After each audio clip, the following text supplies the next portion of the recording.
Voici l'humanité au début du XXIe siècle. En 2016, 1% d'entre nous possèdent autant que l'ensemble de tous les autres. 62 individus richissimes possèdent autant que la moitié de la population mondiale la moins riche. Oui, 62 autant que 3,5 milliards de femmes et d'hommes. Notre monde roule comme un train fou vers toujours plus d'inégalités. Chaque jour, comme l'a montré Thomas Piketty, on distribue comme dividendes d'actionnaires et versements d'intérêts de créanciers davantage que la richesse créée. Piketty, comme Joseph Stiglitz, prix Nobel d'économie, lance l'alarme sur la concentration des richesses. En 2012, aux États-Unis, le 1% les plus riches s'est approprié 120% de la richesse créée cette année-là.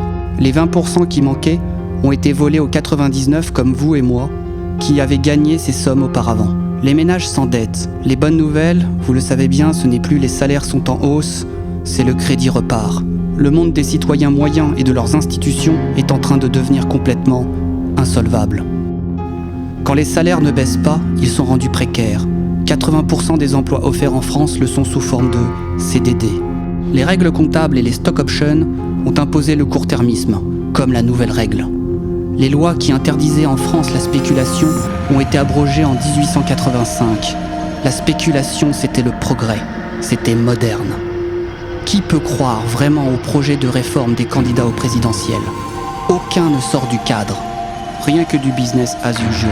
Un ministre de l'économie a gagné 2 millions en commission par sa banque. Il dit aux Français, de quoi vous plaignez-vous ? Faites comme moi. Faut-il en rire ou en pleurer ? C'est le même qui réinvente le transport lent et hyper polluant. Jérôme Kerviel a perdu 4,9 milliards pour la banque qui l'employait, et il n'a rien vu venir. Bizarre, c'est pourtant le SMIC versé pendant 370 000 ans. L'économie est aux mains de prêtres d'une religion féroce qui prêchent que l'actionnaire d'une firme est tout, et ses clients et ses employés rien. Et nous nous taisons. L'Europe ? Un ensemble de nations se torpillant les unes les autres en organisant l'évasion fiscale des entreprises et des citoyens de leurs voisines. Que faire ? Où diriger nos efforts ? Une redistribution des richesses équitable relancera l'économie par le retour de la demande et rétablira l'harmonie entre nous en faisant reculer le ressentiment. Thomas Piketty propose une révolution fiscale qui résout cette question de la concentration excessive de la richesse. Le monde entier en parle. Il propose la solution à l'alternance des booms et des crises. De simples simulations le prouvent. Le consensus de tous est impossible, disait Keynes, mais minimiser les dissensions est possible. Le Capital du XXIe siècle, le livre de Thomas Piketty traduit en 40 langues, crée une vague de fonds d'espoir, de la part de citoyens, d'artistes, de partis politiques, de prix Nobel, d'écrivains, de chercheurs, de médias et de Barack Obama lui-même. Connu partout à l'étranger, Thomas Piketty a acquis une stature internationale. Il pourrait faire bouger les lignes, ressusciter l'espoir et faire revenir l'harmonie parmi nous. Piketty propose d'y voir clair, en créant un cadastre fiscal à l'échelle de la planète. Un monde où la répartition des richesses est transparente est un tout autre monde que celui où nous vivons aujourd'hui. Y voir clair, c'est remettre la prétendue science économique au service des citoyens plutôt que de servir comme elle le fait aujourd'hui seulement à l'enfumage. Y voir clair, c'est redonner du souffle aux petites et moyennes entreprises et aux initiatives locales. Y voir clair, c'est redonner du souffle aux initiatives que prend courageusement aujourd'hui le citoyen ordinaire à son niveau. Piketty tape et retape du poing sur la table sur tous les sujets politiques sensibles comme la déchéance de nationalité, la loi travail ou François Hollande affirmant que la finance est son ennemi et prouvant aussitôt le contraire.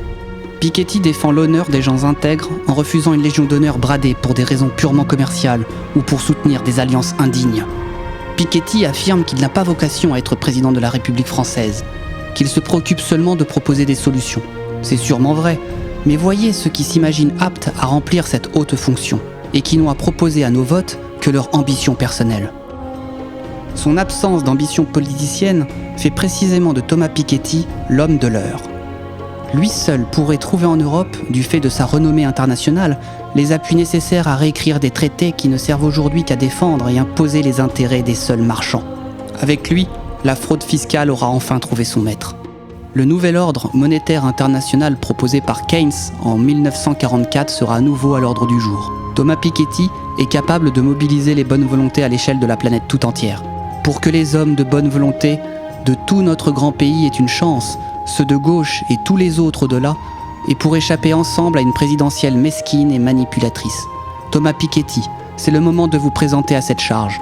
Une évidence et pas une folie. Si une majorité émerge, elle déferlera et vous épaulera pour porter ce souffle nouveau.